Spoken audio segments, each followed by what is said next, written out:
नमस्कार दोस्तों, आपका हमारे चैनल जी के सुपर 10 स्टोरीज में स्वागत है। बहुत समय पहले की बात है। सुदूर दक्षिण में किसी प्रतापी राजा का राज्य था। राजा के 3 पुत्र थे।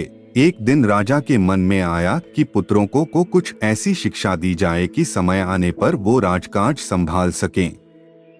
इसी विचार के साथ राजा ने सभी पुत्रों को दरबार में बुलाया और बोला, पुत्रों, हमारे राज्य में नाशपाती का कोई वृक्ष नहीं है। मैं चाहता हूँ तुम सब 4-4 महीने के अंतराल पर इस वृक्ष की तलाश में जाओ और पता लगाओ कि वो कैसा होता है। राजा की आज्ञा पाकर तीनों पुत्र बारी बारी से गए और वापस लौट आए। सभी पुत्रों के लौट आने पर राजा ने पुनः सभी को दरबार में बुलाया और उस पेड़ के बारे में बताने को कहा। पहला पुत्र बोला, पिताजी, वह पेड़ तो बिल्कुल टेढ़ा मेढ़ा और सूखा हुआ था। नहीं, वो तो बिल्कुल हरा भरा था, लेकिन शायद उसमें कुछ कमी थी क्योंकि उस पर एक भी फल नहीं लगा था। दूसरे पुत्र ने पहले को बीच में ही रोकते हुए कहा। फिर तीसरा पुत्र बोला, भैया, लगता है आप भी कोई गलत पेड़ देख आए, क्योंकि मैंने सचमुच नाशपाती का पेड़ देखा। वो बहुत ही शानदार था और फलों से लदा पड़ा था।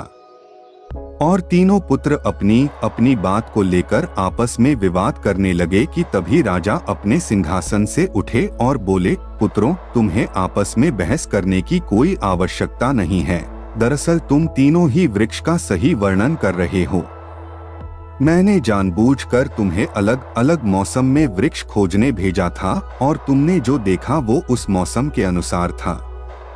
मैं चाहता हूँ कि इस अनुभव के आधार पर तुम 3 बातों को गांठ बांध लो। पहली, किसी चीज के बारे में सही और पूर्ण जानकारी चाहिए तो तुम्हें उसे लंबे समय तक देखना परखना चाहिए। फिर चाहे वो कोई विषय हो, वस्तु हो या फिर कोई व्यक्ति ही क्यों न हो। दूसरी, हर मौसम एक सा नहीं होता। जिस प्रकार वृक्ष मौसम के अनुसार सूखता, हरा भरा या फलों से लदा रहता है, उसी प्रकार मनुष्य के जीवन में भी उतार चढ़ाव आते रहते हैं। अगर तुम कभी भी बुरे दौर से गुजर रहे हो तो अपनी हिम्मत और धैर्य बनाए रखो, समय अवश्य बदलता है।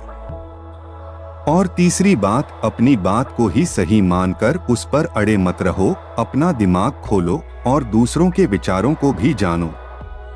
यह संसार ज्ञान से भरा पड़ा है, चाह कर भी तुम अकेले सारा ज्ञान अर्जित नहीं कर सकते। इसलिए भ्रम की स्थिति में किसी ज्ञानी व्यक्ति से सलाह लेने में संकोच मत करो।